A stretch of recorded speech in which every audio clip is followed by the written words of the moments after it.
Viladecans viatja a l'època medieval. Cavallers, músics i bufons han invaït els carrers de la ciutat aquest divendres per acompanyar la comitiva que ha inaugurat la Fira Medieval que organitza Xarxa Comercial amb el suport de l'Ajuntament.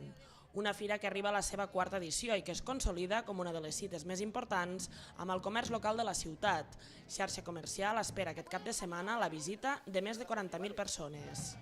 La Fira Medieval de Viladecans vol constituir-se com un punt de referència davant d'altres fires al Baix Llobregat. Respecte a altres anys hem crescut notablement. Estem amb una llargada aproximadament en metres lineals de quasi 2 quilòmetres de paradistes.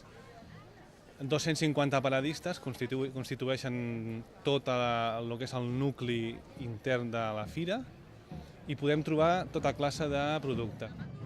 La fira, instal·lada al barri antic i a l'Eixample de Viladecans, no compta només amb parades comercials. Xarxa Comercial ha creat espais com aquest, on els nens poden fer de genets i pujar un poni o aprendre l'art de ser cavallers. Enguany la fira també compta amb la presència de la protectora d'animals sense sostre, que buscaran aquests dies nous amos per a aquests gossos.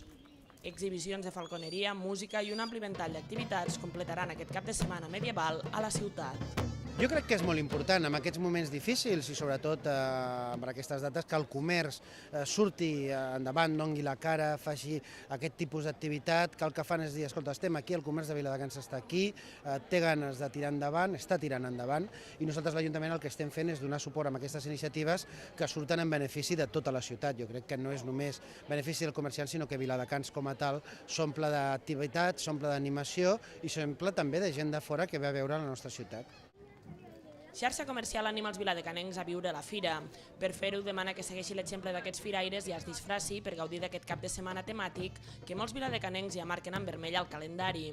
Una cita que ens recorda que les festes ja estan a prop, perquè coincideix amb l'encesa de les llums de Nadal.